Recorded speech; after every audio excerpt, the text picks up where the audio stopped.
Ang pulong sa Dios buhi ug nagalihok nga gamhanan, labi pang mahait kaysa espada nga duhay sulab ug modulot ngadto sa gitagbuan sa kalagoy espiritu, sa mga lutahan ug sa mga kauyukan ug motugkad sa mga hunahuna ug katuyuan sa kasing-kasing. Ang tibuok nga kasulatan gipaginhawa sa Dios ug may kapuslanan alang sa pagpanudlo, alang sa pagpamadlong, alang sa pagpanulid, ug alang sa pagmatuto sa pagkamatarong aron ang tao sa Dios mamahingpit, masinangkapan alang sa tanang maayong buluhaton. 1 Samuel 2:7-8. The Lord makes poor and makes rich. He brings low and lifts up. He raises the poor from the dust and lifts the beggar from the ash heap, to set them among princes and make them inherit the throne of glory. For the pillars of the earth are the Lord's, and He has set the world upon them. Luke 6:38 says, Give, and it will be given to you. Good measure, pressed down, shaken together, and running over will be put into your bosom. Proverbs 14:31. He who oppresses the poor reproaches his maker, but he who honors him has mercy on the needy. Sa dili pa kita magapadayon sa pagtuon sa pulong sa Dios nining adlaw, gikinahanglan ang atong pagpangandam sa itong kaugalingon, because it is our custom or customary procedure nga magaampo kita agi og pagsusi sa atong tagsatag sa kakalag kung na pa kita mga sala aron kini dili mahimong babag sa atong pagabuhaton nga pagtuon sa pulong sa Dios.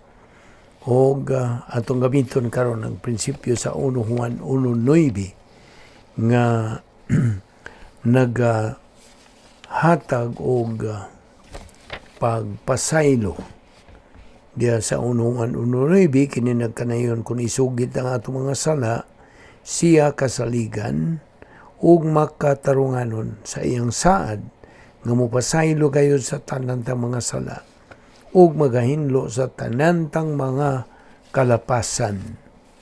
Apanalang kanimo dili pa magtutuo, ang imong buhaton dili ang pagsugid, but to believe on the Lord Jesus Christ as your Lord and Savior. Acts 16:31. Nagakanayon tumuo ka kang Ginoong Hesus ug ikaw maluwas busa sa umaabot ng mga pipila ka gutlo, magaampo ta sa hilom.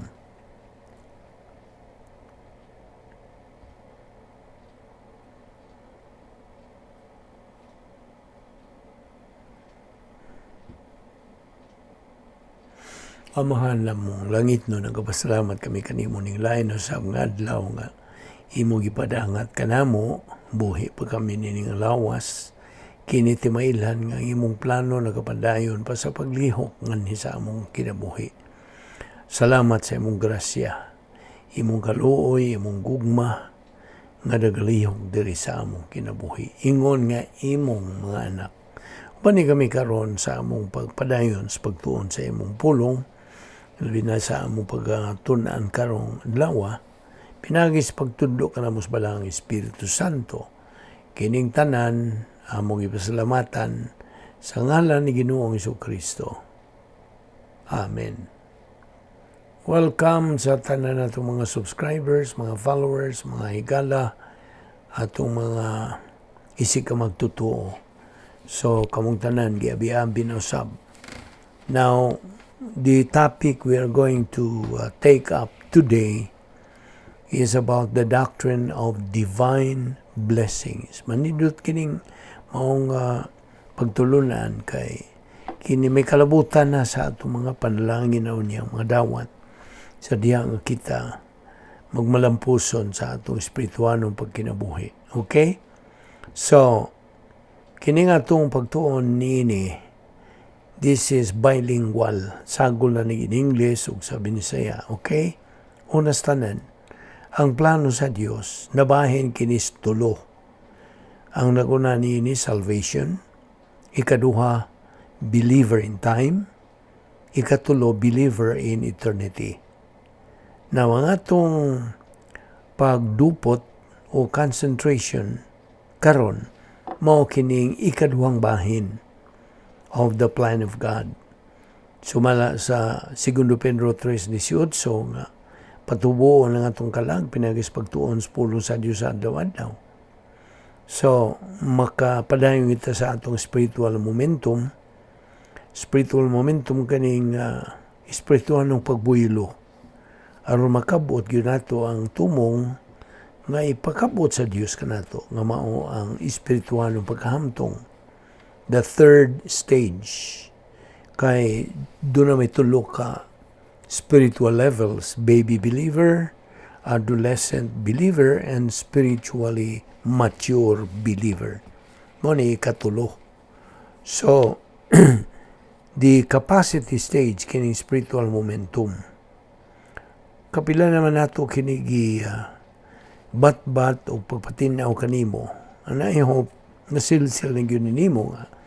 Ang atong tumong ingon nga mga Kristohanon mao ang gitawag og capacity stage. Capacity for life, for love, for blessings, for happiness. So, ang espiritual ng pagbuylo is maintained only by Bible doctrine. Bible doctrine, the truth, mao lamang ang bugtong tinubdan sa atong pagkabot, meaning capacity for life. Bible doctrine resident in the soul is the source and fountainhead of happiness. Walay magtutuo can afford to neglect the perception of doctrine because ang doktrina mao ang tinubdan niya ng espirituhanon nga pagbuylo.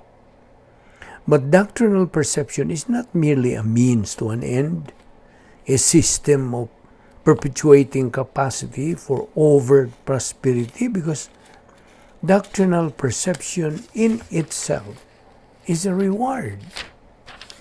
Now, nothing can equal to Bible doctrine that has become a part of your stream of consciousness. Nagaliyok-liyok, nagatuyok-tuyok na diha sa imong panimuot. You see? Wa gyud makatupong sa Bible doctrine nga nituhop na diha sa imong stream of consciousness.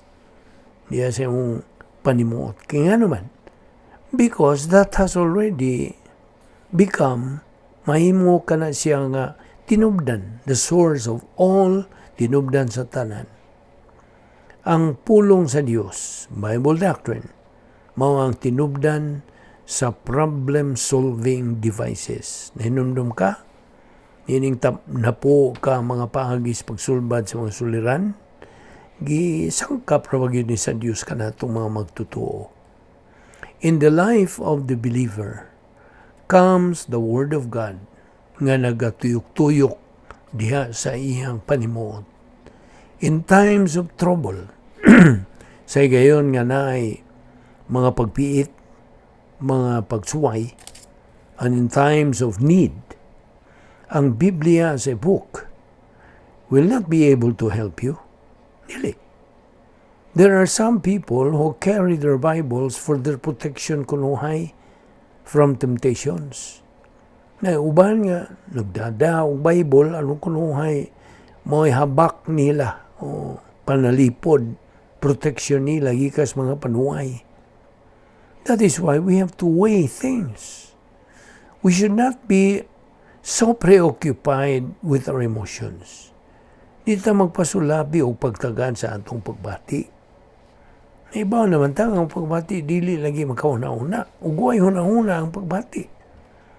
bitaw ng pulong sa Dios pasidaan. Ayaw tuguti ka na imong pagbati nga mo imo duma diya sa imong kinabuhi. You will be in trouble. So we have to weigh things as to which is really true. Timbang-timbangon nato kung unsay gyud tinuod. Klaruhon yun nato unsay tinuod.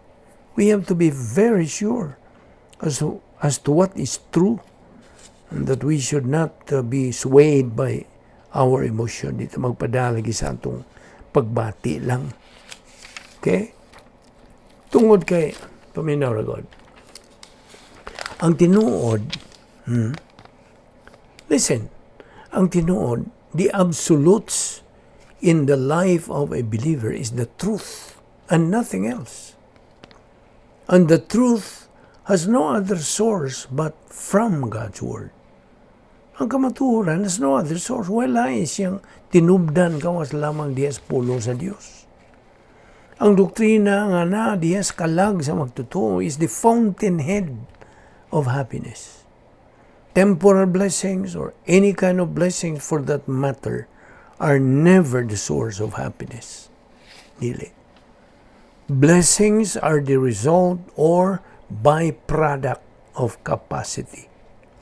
Ang imong katakos, ang imong kalipay from your social life with God inside your very own palace, nga gitawag og operational divine dynasphere, overflows into the realm of overt blessings. Sa dihang ang imong adlaw-adlaw nga pagsimba and fellowship with God, pinagis doktrina, are forgetting then whatever overt prosperity you may still possess becomes ritual without reality. Nanundong ganitong prinsipyo? Ritual without reality. Ehemplo for this, may I ask you this? What really is motivating you to come to Bible study? Abe? Mo niya akong pangutanan ni mo, unsa man gyud? What? Kay daghang hinungdan ba? There are many reasons. Maybe what motivates you is na tingali kanang imong gikakrasan, who is your crush, nga nagatambong diya sa inyong Bible study. Mo'y kadasig ni mo, mao nga imong crush sa nga nagatambong. Or maybe you were just led by the flow of some friends who are also kanang murabag nada ka lang sa suog attending, meaning ipugos ka attend kay most of your friends nanambong pod. Maybe you just want to observe what is being taught. Ug daghan mga hinungdan. Ug tingali curious lang ka nga maniid lagi sa gitudlo og daghan pang mga hinungdan. But you know, there is only one good, proper, right, tukma, husto, legitimate reason that motivates you to come to Bible study. And that is, unsa? Be, mutana ko nimo. Unsa man? To learn the truth. Kadungog ka? Now, that constitutes the principle ritual with reality is meaningful. The rest of the reasons and motivations why you come to Bible study applies to the principle ritual without reality is meaningless. Now, nakasabot ka ba sa akong gipasabot? Ibaw ka. This is addressed to you, my fellow believer. The very reason why we come to attend Bible study is to build up our spiritual momentum. By spiritual growth, pinagi sa grasya o kay balok ang Ginoong Jesucristo. Segundo Pedro 3:18. Kanunay man yun na itong dinakutlo. Aron di na yun na nimo makalimtan. Mao ni ang bersikulo nga nagatulak o nagapadasig ka nato ingon nga mga anak sa Dios. But If you just attend church, masimba ka lang Domingo, you feel it is your obligation or you feel like attending because tingali adlaw ka nga imong adlaw become a bad day or bad luck for the whole week. That's what we say. Mo ka naging ritual without reality is unsa meaningless. You see? Kaya may uban lagi mo, adlok sila. Kung di sila katambong, diba si gabaan kunos, di buok si mana. Why kahulugan ang ritual? Wala. No meaning. Hinumdumi. Worship only becomes a reality when you know who you are worshiping, and true worship, ang tinuod gyud mga pagsimba, is giving thanks for all the things that you have received, and actually, true worship is the exaltation of the person and character of our Lord Jesus Christ. Samtagi na. Bear in mind, hinumdumi, that if you only go to church because it has been your practice, you feel it to be your obligation since you were little, gamay ka pa, because your parents used to practice it without understanding who you are really worshiping and all of that. Wag yun. Why kahulugan? You see? Kasimba-simba ka lang. Wag yun kay nasabtan. Then, that is ritual without reality.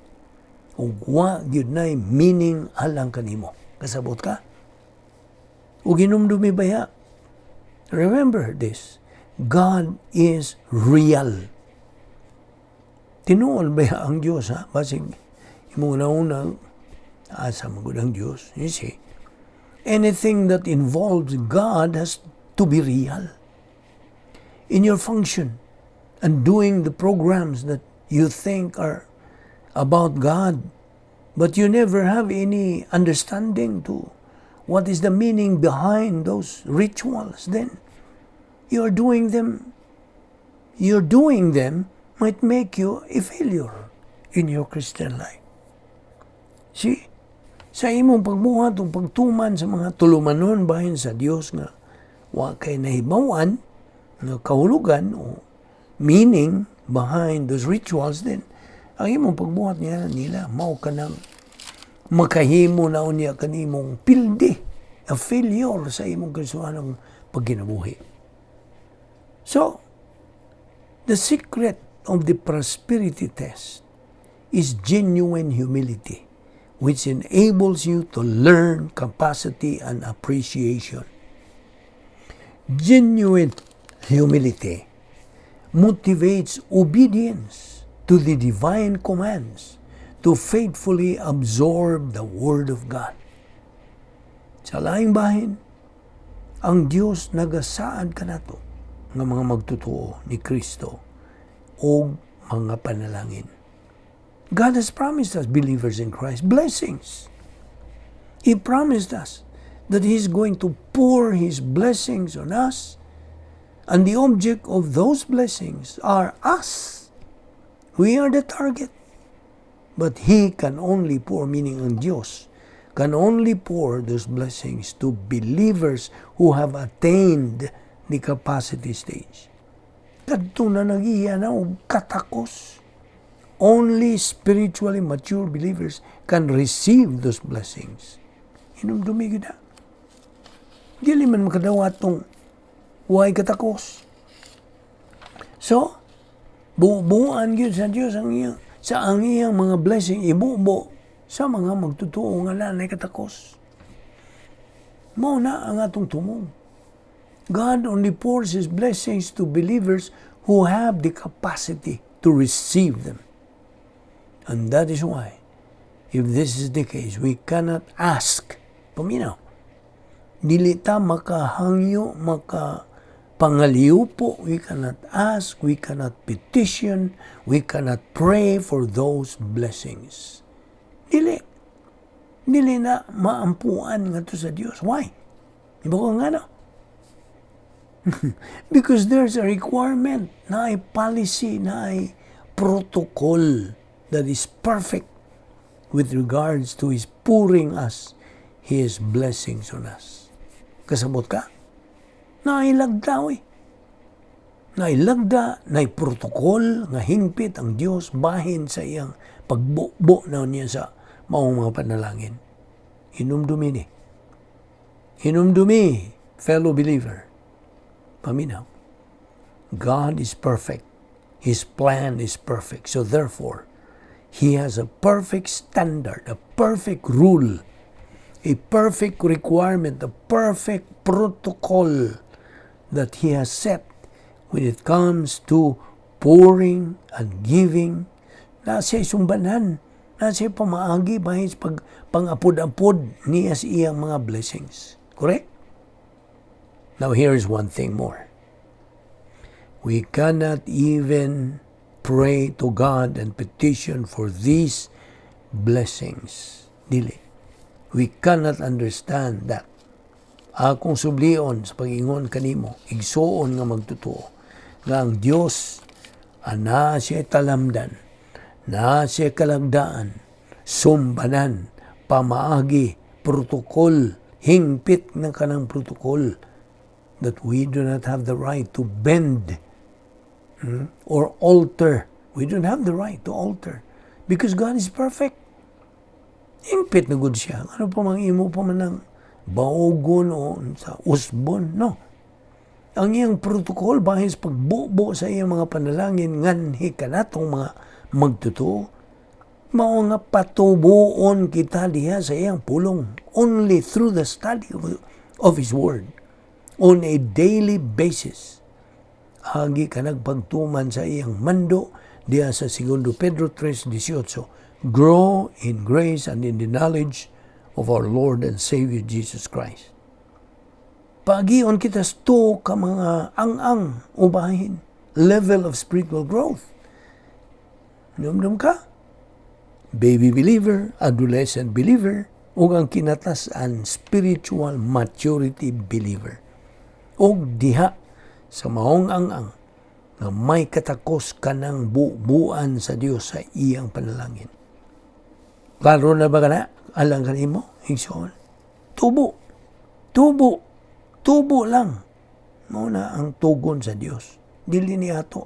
Dili ni tugon ni Vic Balbido sa iyang ministry, no. Iyahan ni sa Dios.